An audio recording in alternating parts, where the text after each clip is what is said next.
کا حکم نہ ہو تو یہ انسان جانور کی طرح کیا سے کیا نہیں کرے گا، لیکن اللہ تعالیٰ نے میری اور آپ کی عزت، نسب اور عزت کو کیا کیا؟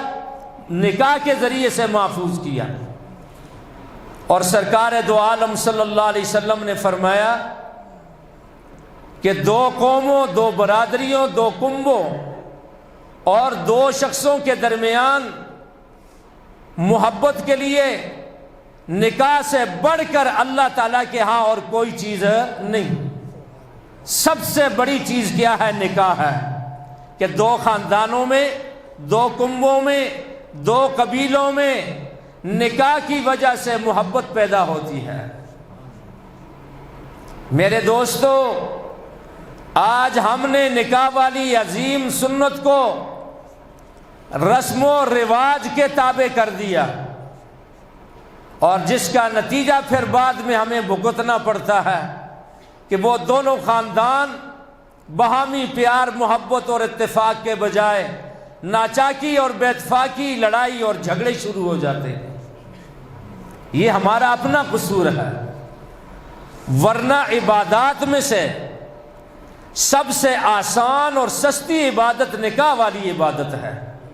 فرمایا جب بچہ اور بچی بالغ ہو جائیں، میرے آقا نے فرمایا جب بچہ 17 سال کا ہو جائے، بچی بالغ ہو جائے، ان کا نکاح کرو، نسبت قائم کر دو، نسبت قائم کر دو۔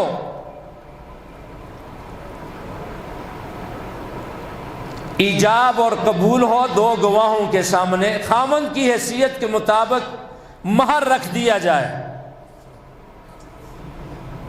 اگر طاقت ہے تو ولیمہ، یہ بھی کیا ہے؟ سنت ہے، لیکن طاقت نہیں تو قرض لینا یہ ضروری نہیں ہے۔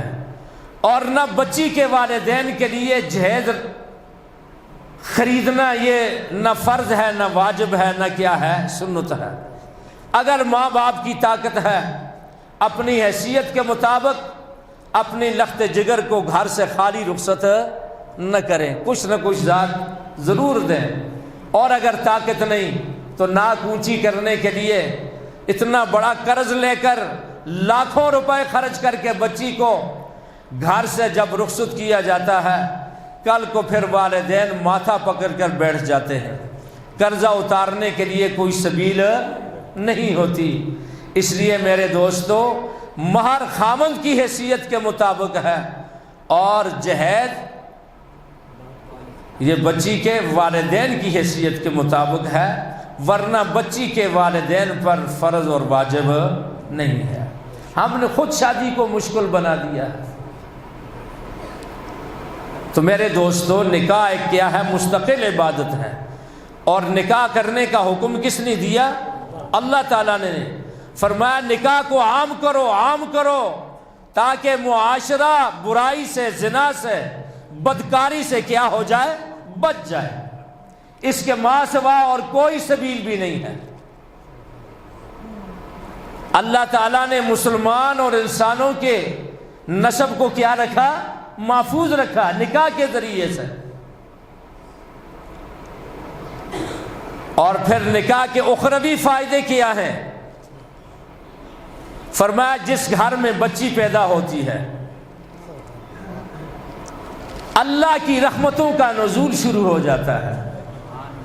جس گھر میں بچہ پیدا ہوتا ہے، اللہ کی نعمتیں شروع ہو جاتی ہیں۔ اور فرمایا جب بچی پیدا ہوتی ہے تو فرشتے آتے ہیں، اللہ کی طرف سے پیغام لے کر، مبارکباد لے کر۔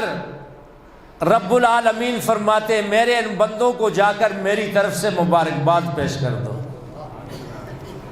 میرے اور آپ کے ہاں کیا ہوتا ہے؟ جب بچی پیدا ہوتی ہے تو ہمارے ماتھے میں، پیشانی میں بل پڑ جاتے ہیں، اور جب بچہ پیدا ہوتا ہے تو ہم پٹاخے مارتے ہیں۔ وہی بچہ جب کل کو بڑا ہوتا ہے، پھر جب وہ ماں باپ کا گستاخ بنتا ہے، گالیاں دیتا ہے، برا بھلا کہتا ہے، تو پھر ماں باپ روتے ہیں۔ لیکن یہ قصور ہمارا اپنا ہے، ہم نے بچی کو کوئی حیثیت نہیں دی، اسلام نے بچی کو بہت بڑا مقام دیا ہے۔ یہی بچی جب بیٹا ہوتی ہے یہ اللہ کی رحمت ہوتی ہے، اور جب یہ آگے چل کر بہن بنتی ہے تو یہ اللہ کی طرف سے ایک عظیم مہربانی ہوتی ہے، اور یہی بچی آگے چل کر جب بیوی بنتی ہے، سرکار دو عالم صلی اللہ علیہ وسلم نے فرمایا کہ وہ مرد خوش نصیب ہے، اللہ نے ساری دنیا کو ایک متاع بنایا ہوا، ایک نفع کی چیز بنائی ہے، لیکن فرمایا مومن مسلمان کے لیے اس سے بڑھ کر کوئی متاع اور نفع کی چیز نہیں کہ اس کے گھر میں ایک پاک دامن عورت آ جائے۔ فرمایا وہ شخص خوش نصیب ہے کہ جس کی بیوی اس کے مزاج کے مطابق اور پاک دامن ہو۔ اللہ تعالیٰ نے اس کے لیے دنیا کو جنت بنا دیا اس بیوی کے ذریعے سے۔